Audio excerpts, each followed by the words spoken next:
Hello friends, what's going on, and welcome on back to Football Therapy with me, your host Jan. As always, mate, I do hope you're doing well, I really do hope that, and welcome back to Chelsea News, which is the daily series here on the channel where I reflect on what's going on in the world of Chelsea, what's being said. I give you my thoughts on it, my take for whatever it's worth, but more importantly, as always, I ask for yours in whatever platform you can give them to me. YouTube, your podcast app. As you can see, I'm wearing a Chelsea shirt, like a real football YouTuber.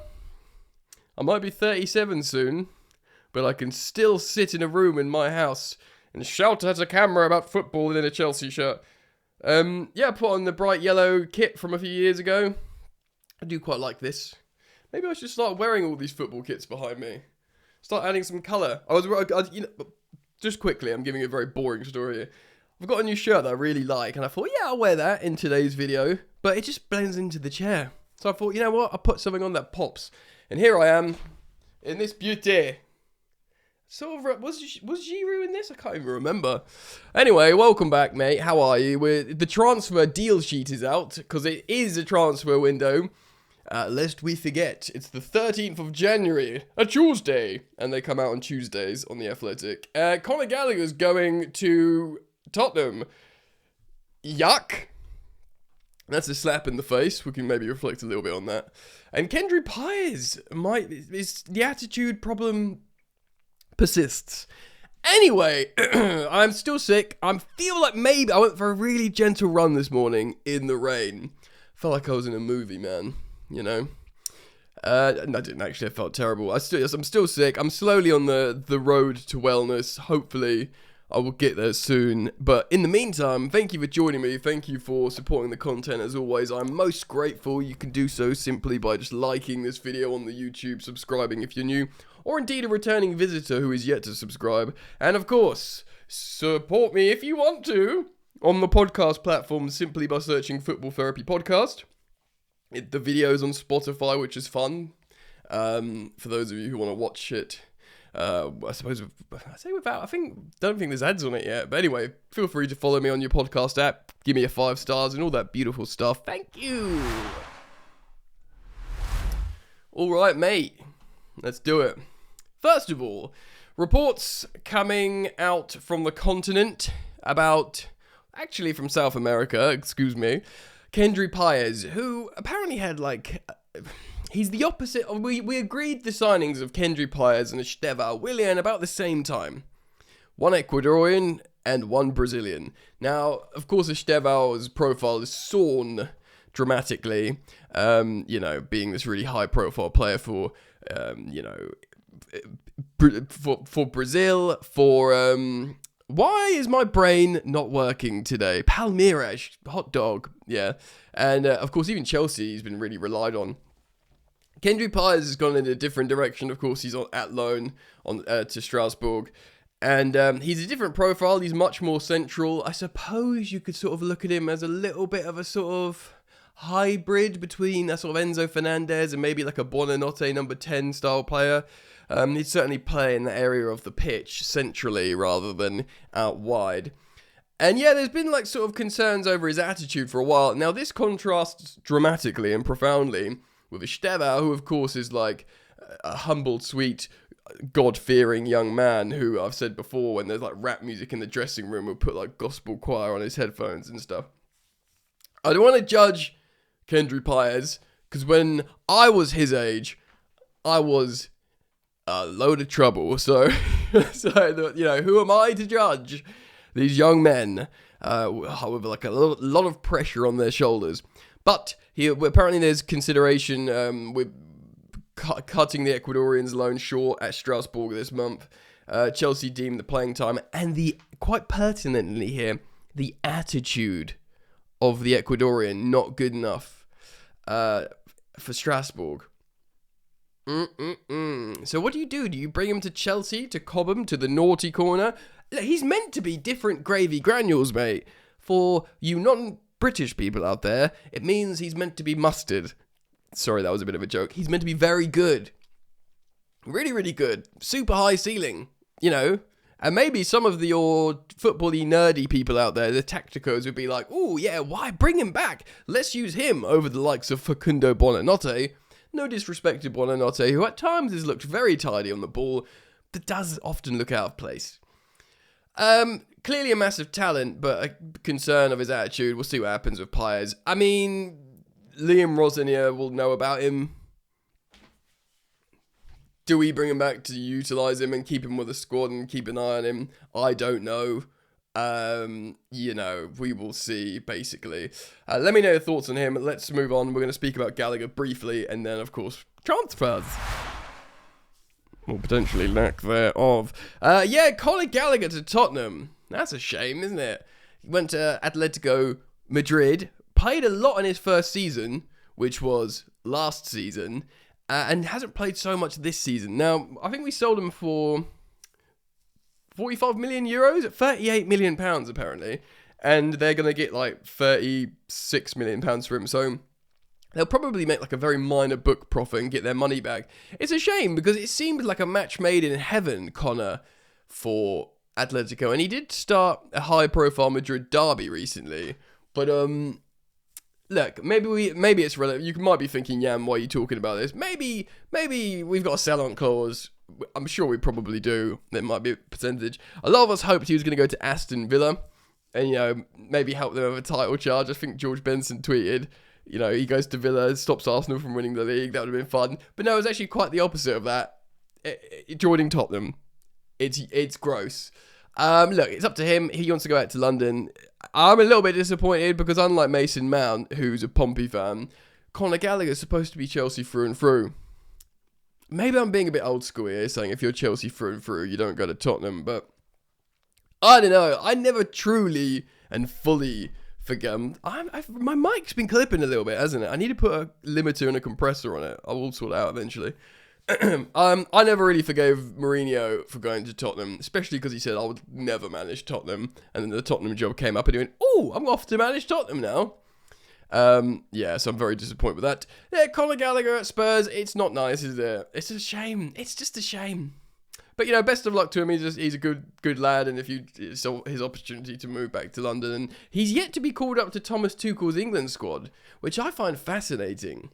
Because Atletico so maybe it's because of his game time this season. Maybe Tuchel's got on his ear and said, you need to play more. And there's a suggestion that he'll play more at Spurs than Villa. Because Tuchel knows all about Gallagher. And maybe he said to him, look, we could use you, but you need to play football. So maybe there's that. And then, as a footballer, you got to take your chances. Lots happening in the world. Freaking Xabi Alonso canned yesterday. Can I just quickly say as well, I wonder, because we interviewed Felipe Luis for the Chelsea job, I genuinely wonder, had we known Xabi Alonso was going to be available really soon, that we wouldn't have had a crack at him? Because I think I'm happy with Liam for now. Like I've got high hopes for Liam.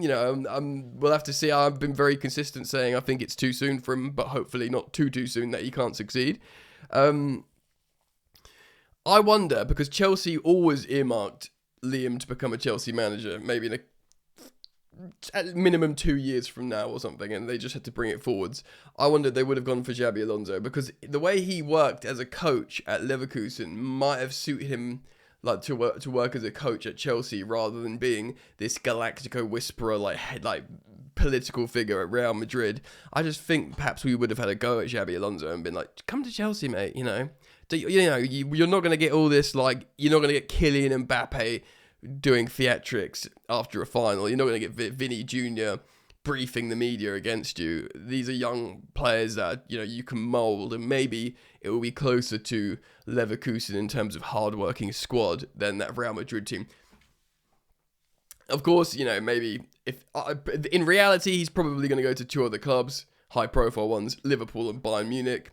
The three clubs he played for, Madrid, he's already managed in them too. He'll probably go to one of those companies doing well at Bayern. His stock's still so high in Germany, Xabi Alonso, because he won the invincible double out there.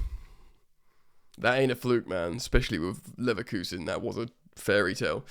So yeah, we'll see what happens. I just wanted to mention that because I was chatting to someone about it yesterday, saying I wondered if Chelsea would have gone for him had they known he'd be available, or at least made the inquiry. Right, so we've done Páez, Gallagher, and for some reason Xabi Alonso, but it is a transfer window. Apparently. Now, our owners, sporting directors, they've lost. My urge is to say rude things, but this is a family-friendly channel. They've lost their interest in January transfer business because there's not that much value in it. And we did do that crazy January transfer window with Mudryk and Enzo Fernandez and all these men, and broke the record. So we're going to speak about what the athletic transfer deal sheet is saying about Chelsea. I won't screen share it because it's pointless, but I'll take you through it and we'll see what is happening. So, Chelsea, what has happened this week? Well, Chelsea made their first sale, excuse me, by cashing in on highly rated young midfielder Leo Castledine, who is good, by the way. He scored 12 goals. He scored 12 of the Ruddy Blighters on loan at third tier Huddersfield this season. We sold him to Middlesbrough in the Championship, so he's going up a tier, which is good for him. Castledown's contract at Stamford Bridge was expiring at the end of the season, albeit there was an option to extend by 12 months. 1 second, I need to clear. Sorry, I'm still super all over the gaff in terms of illness. So, as revealed on the transfer deal sheet, he had a break clause in his Huddersfield loan that was going to expire in a couple of weeks. That was triggered by Middlesbrough. They paid a fee over £1 million.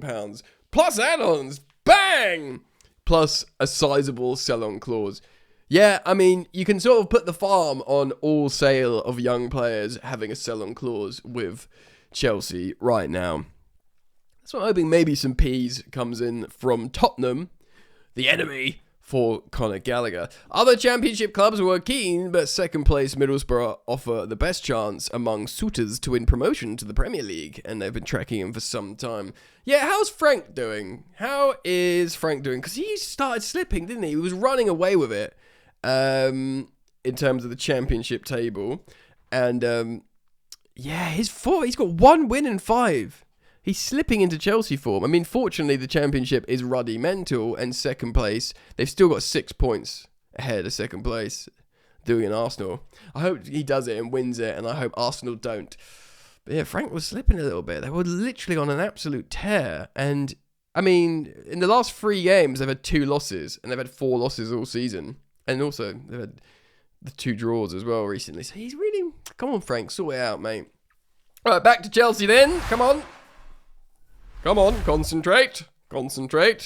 Meanwhile, Caleb Wiley, remember him, American fullback, has returned early from a season-long loan at Watford. The 21-year-old US international made just 5 appearances for the Championship club due to injury.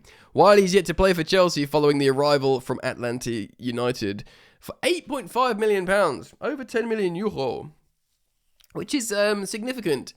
Exciting under-21 winger Ryan Kavuma McQueen, who scored 4 goals in England's under-17s against Germany's counterparts in September. He signed his first professional deal at the club. Yeah, that's nice.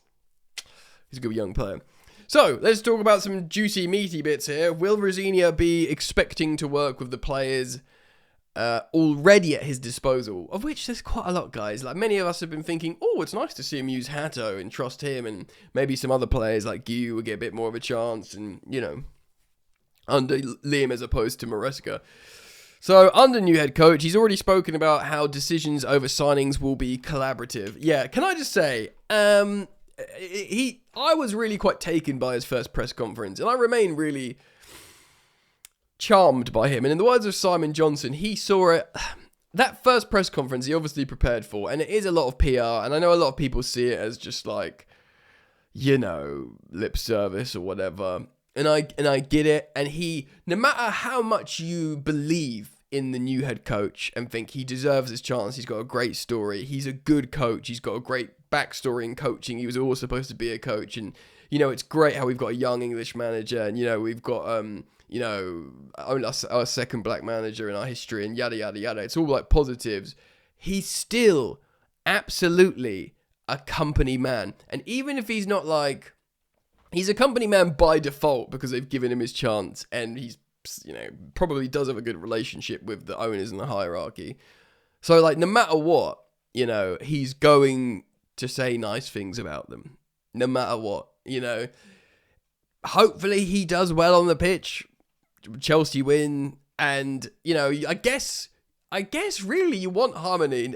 Lots of Chelsea fans want the owners out, and I have sympathy with that.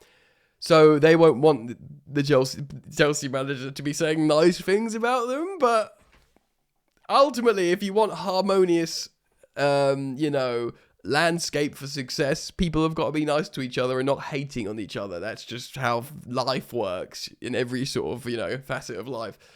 So, yeah, he will speak positively and say, oh, yes, everything's collaborative. I love this. Love, love, love. This setup's perfect. Which will grind some people, and I understand why. But, yeah, like I said, his biggest strength is his biggest weakness. Yes, so he says it will be collaborative during his spell in charge. Over signings, collaborative, and during that, it will be collaborative, and that during his spell in charge of our French sister club, Strasbourg, who are also owned by Blue Co, no player arrived who he did not want. Yeah, so there is a lot of, I love them, they love me, we're all friends. The 41-year-old agreed to succeed Enzo Maresca last week. Damn, his life happened so fast.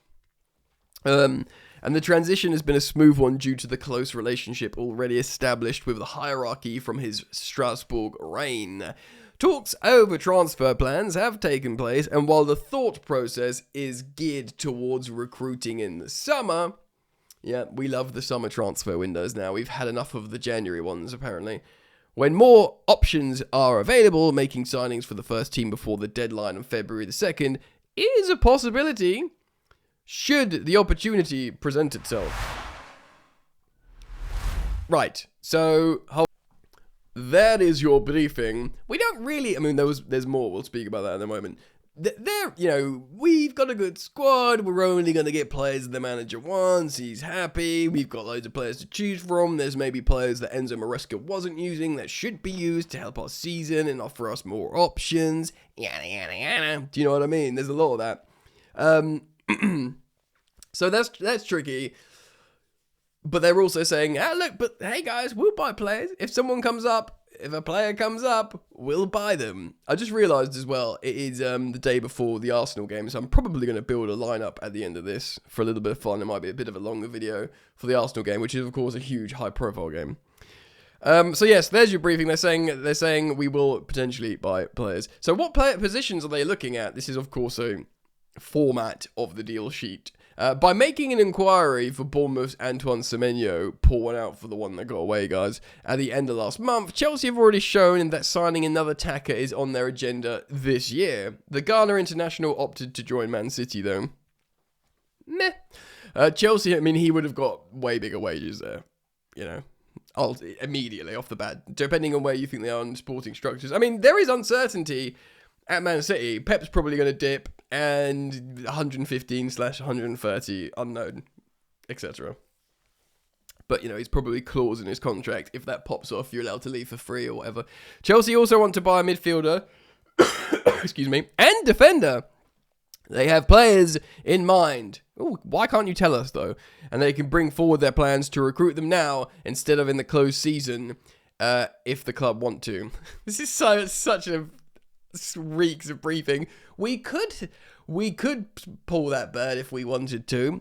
Look, we're not going to ask out that woman over there, but if we wanted to, we could absolutely take her home. Yeah, I'm choosing not to hook up with Emily Ratajkowski. Yeah, it's my choice. If I wanted to, and I might do, I have a girlfriend. She just goes to another school, etc. Tyrique George is now expected to leave on it. So this is pretty big, yeah.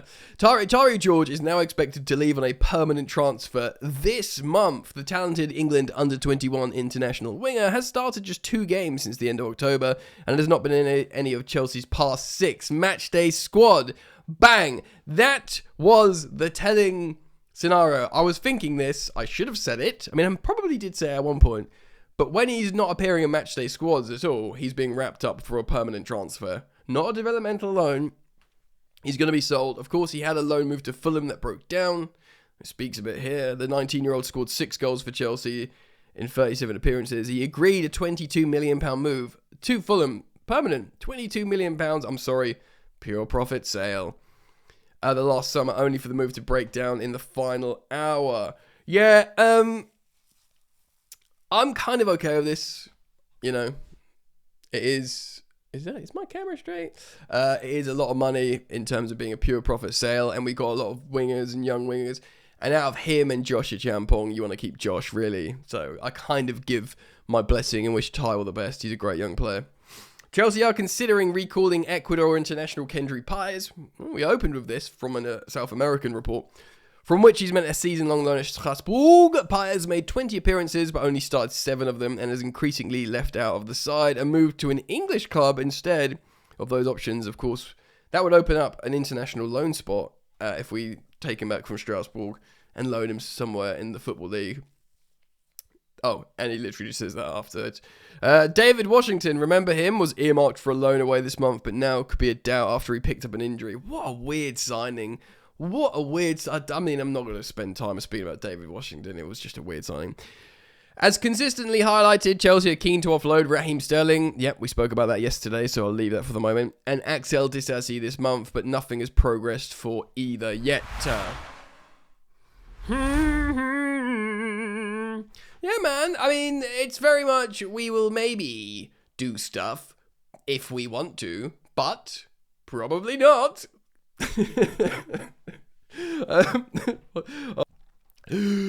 Pause recording to cough loads. Yeah. Ty George, maybe. Disasi sellable, surely. Loads of clubs wanted Axel Disasi. What's going on there, guys? You know? Tell me. Tell me what's going on, because I don't know. Alright, well, there it is for the moment. Of course, if any developments with Ty or, you know, friggin' Kendry Páez coming back, or indeed Chelsea going for a market opportunity, we will get into it. But for the moment, I'm going to prepare a other screen so we can build a lineup for the Arsenal game, because that will be fun. Voilà! Je suis prêt. Oh, j'ai prêt? No, je suis prêt. I am ready. Here you go. A sort of fighter jet formation with a box midfield, essentially. Here you go. I'll make it a little bit more rigid. There you go. Your Liam Rosenior's in possession box midfield for possession. For those of you watching the video on YouTube and Spotify, I will narrate the lineup. Don't you worry. I will talk you through it. I need to find out what I'm going to do first, because I need to talk myself through it.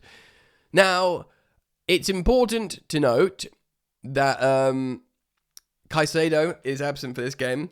But, you know, he was pretty much absent for the last game at home against Arsenal by getting himself sent off immediately. So with that, we should be able to play well. Look, Arsenal, they also got a good, easy win in the midweek in the FA Cup. Kai Havertz is back. Noni Madueke is missing penalties, but, you know, he's playing okay, offering them some dynamism.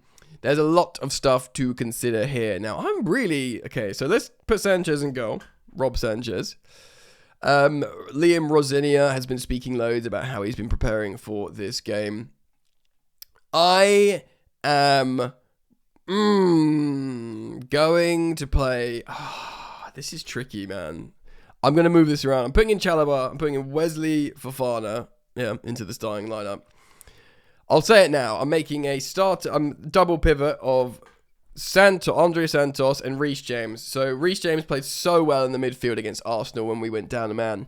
He will absolutely moonwalk back into this midfield in the absence of Moy Caicedo. Enzo Fernandez is going to start in the left pocket in this box midfield.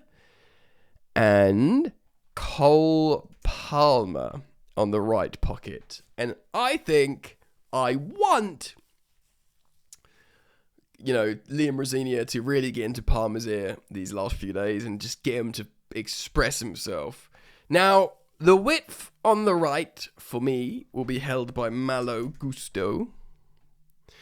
And the width on the left is going to be held by Pedro Neto. Okay. Cucurella has to start, obviously, who will tuck in to make a back three in possession. I have created a monster here. This is fine. This is fine because it's a 4-2-3-1 with Palmer and Neto as the wingers. But this is the shape. And as a striker, I'm going with Delap. It could be Joao Pedro, but I'm going with Liam Delap. And yeah, that's pretty strong. So, in possession, a back three box midfield. Robert Sanchez in goal. Cucurella left centre-back of a free to lock down Bukayo Saka, of which he's done on several occasions. Chervo Chalobah playing in the middle central centre-back role. Wesley Fofana playing as the right of a back three, which probably suits him perfectly. Reece James and Andre Santos at the base of my midfield. The double six, the defensive side of a box midfield, being completed by Enzo Fernandez in his preferred left pocket role, where he can crash the box and hopefully link up well with his teammates, and Cole Palmer in the right pocket, which in theory is his favourite place to operate. Not necessarily chalk on his boots right wing, not necessarily number 10 central, but slightly on the right as a left footer. Of course, behind Delap, who's probably our best striker option at the moment, and the width held by Gusto and Neto. Now, if you want, the way Sky Sports will show this is a 4-2-3-1, simply like this. There you go. There you go. Fernandez in the 10 in front of the double pivot, Palmer on the right, Neto on the left. Obviously, you could have a natural right footer to play on the left to cut in, but I think it'll be Pedro Neto because he's been our form winger. Of course, you could have substitute appearances from obvious players like Estevao, from Joao Pedro, and, maybe some defensive changes as well. Uriel Hato might come on, Asugo's fit again, which is great. So there's loads of options there. If something happens tomorrow, I will film in the morning, and we'll speak about that. But this is like me just sort of building a lineup for the game tomorrow evening in case I don't film tomorrow in the day. Arsenal will have a very strong lineup. The only player they started that might play again is Gabriel at centre-back. We only played Caicedo, I think, is like a Stonewall starter, and he's suspended for this game. So it'll be a very, very strong Arsenal team. Let's be real. If we want to do what everyone will be saying is really, really, really unlikely and advance to the final, and that's more because of Arsenal where they are than where we are. We have to win this game and probably draw at the Emirates, and win on aggregate. That's how football works. So, and I think the way it would happen is we win like 2-1 at home and we go and get a 1-1 draw at the Emirates or something like that, and really not stink up, but really dig in and stop them. Of course, set pieces they're really good at, and we'll have to sort out our discipline. I mean, that's going to be a huge thing is like long throws. Did they take long throws? I think they probably do. Everyone does long throws now. How do we defend stuff like that? Can we keep our discipline in moments of adversity? Liam talks a good game, of course. He says, ever since I joined, I've been prepping for Arsenal. He does say we're just thinking about the next game. Like many coaches do. Like Enzo Maresca was doing all the time. He says he didn't think ahead. But he did also say, Liam, that ever since I was appointed, I've been preparing for this Arsenal game. Good. Show it to me. It would, look, the more pressure is on Mikel Arteta, who's like in his 7th season at Arsenal, and he's won 1 trophy in his first few months, and it was Unai Emery's team, and do you know what I mean? He was like finished consecutive 8 places. Since his team's become his team and good, he hasn't actually won the trophy. So I know they're in the top of the Premier League and Champions League, and probably favourites for both. Yuck. The pressure's on him, and it's not on us, basically. What's the bare minimum? You put in a performance and don't get battered. But what a huge opportunity for the new Chelsea manager is eliminate Arsenal in the semi-final, and that is a huge leg up. So I'm gonna go for a 2-1 Chelsea win. in Cole Palmer to wake up, basically, Cucurella to lock down Bukayo Saka, and it's just basically, probably, I don't think Havertz will start, but I think I'm just terrified of Mikel Merino. This guy's just always scoring headers against us, free as a bird in the box. So just stop that from happening would be a big one. Keep spitting on my screen. Anyway, that'll probably do it. Wow, half an hour, bloody heck. What a long video. Let me know your thoughts. Please do leave them in the comment section on YouTube. Thank you for liking and subscribing. Do check me out on OnlyFans. Joking. OnlyFans. Go follow me on your podcast app. Give me 5 stars and a follow. That would be great. Do appreciate it. And collective giant prayer circle that Chelsea beat Arsenal. And maybe sign a superstar for a bit of a dopamine hit. Alright, mate. Take care of yourselves. See you soon, hopefully.